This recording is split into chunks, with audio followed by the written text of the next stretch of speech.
dan teman-teman ngomong. Teman-teman, Bapak saya bapak saya mau menceritakan mau menceritakan sebuah buku sebuah buku yang berjudul yang berjudul Panjang Tungkai. Panjang Tungkai. Oke lah, mari kita mulai. Ayo ngomong gitu dong. Simak yang menjelang musim malam. Menjelang musim panas, semua burung bangau terbang ke utara kecuali Panjang Tungkai. Ia adalah burung yang dungu. Dalam pikirannya ia akan menguasai sendiri semua telaga dan tebak bila burung-burung bangau yang lain telah berangkat. Mula-mula Panjang Tungkai mencari ikan untuk dimakan di telaga dekat sawah tempat tinggal temannya.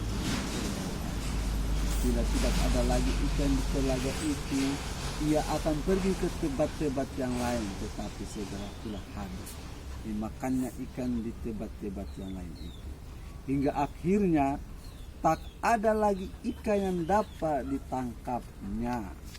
Sementara itu, panas matahari semakin hari semakin terik.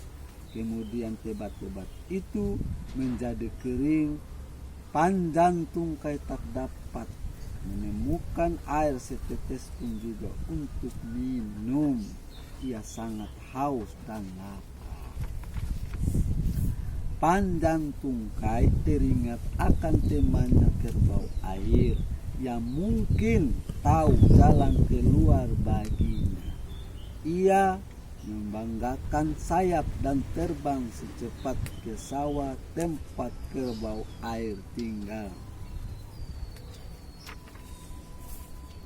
Panjang Tungkai menjumpai temannya berkubang di sawah. Lalu ia hinggap di kepalanya. Kerbau air heran melihatnya. Panjang Tungkai, sapanya, mengapa engkau tidak terbang ke utara berserta burung-burung bangau yang lain? Panjang Tungkai hampir menangis mendengar pertanyaan temannya. Nih. Tolonglah aku kerbau, katanya, memohon. Aku sangat durhaka dan bodoh. Aku kira akan dapat menguasai sendiri telaga dan tempat bila yang lain telah berangkat, kata Panjang Tungkai begitu. Tetapi sekarang tebat-tebat itu sudah kering, tidak ada lagi. Kasihan Panjang Tungkai. Kerbau air sangat menyesali kebodohan temannya. Ia menyingsingkan mata sambil berpikir. Dicobanya mencarikan jalan keluar bagi temannya. Akhirnya dapatlah ia suatu akal Panjang Tungkai. Katanya, di dekat kaki bukit itu ada perigi yang dalam. Perigi yang dalam. Terbanglah ke sana, banyak ikan di dalamnya. Engkau tidak akan kelaparan atau kehausan lagi, katanya, kata bangau.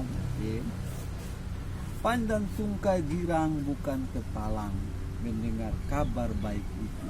Terima kasih teman, katanya, tak akan kulupakan kebaikan hati dan pertolonganmu. Dan ia pun terbang. Jadi dia pamit dari kerbau, dia terbanglah dari di sumur. Panjang Tungkai terbang menuju ke kaki bukit. Ketika tiba di sana, dilihatnya sebuah perigi yang dalam dan jernih airnya.